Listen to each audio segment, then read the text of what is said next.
was two sides, really, to Dahmer's pleasure that he got from killing his victims. So he was a sadist who enjoys the pain and suffering of other people.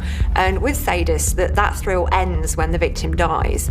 But Dahmer was also something of a necrophiliac who was interested in having corpses around and doing things with those corpses. And that means that the thrill starts with death. So he has this continuous fulfillment going on.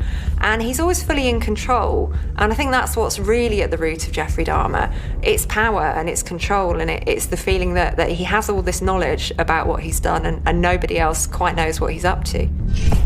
By July 1991, Dahmer's desire to kill had become insatiable. In just 16 days, he murdered 4 more men, bringing his total number of victims to 17. But Dahmer's reign of terror was about to come to an end. On July the 22nd, he met a man called Tracy Edwards. While they were together in the apartment, Dahmer threw a handcuff on him. This was now the beginning of his ritual.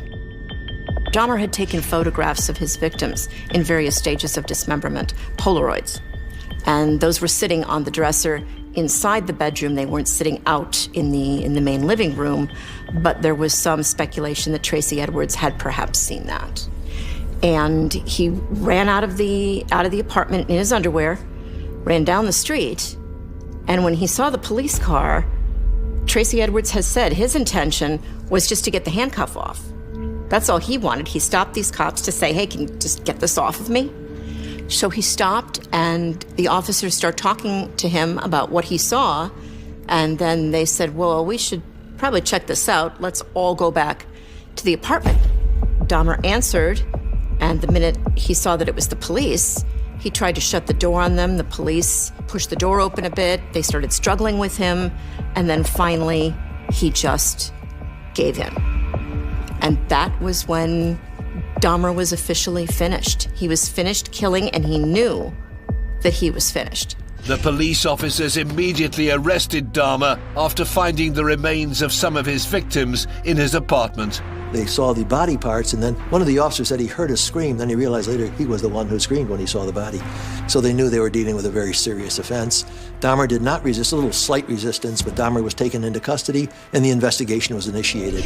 What followed was an incredible media circus on Dahmer's doorstep as unbelievable stories about what was being uncovered inside his apartment were revealed.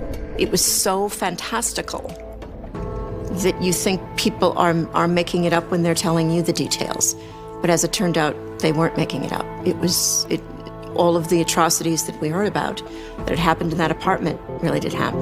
The medical examiner who was called to the scene didn't know what was happening. It was so strange. There was a freezer there, bodies, parts in the freezer, called in a hazmat crew.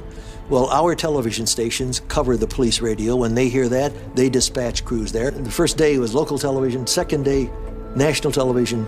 By the third day, it was international television. They were able to show video of these items coming out of the front door of this apartment building that's not usual at a crime scene. We saw a large blue barrel in which we know that Jeffrey Dahmer was trying to dissolve body parts. They had a refrigerator that was holding skulls and also was holding body parts. So these are coming down the stairs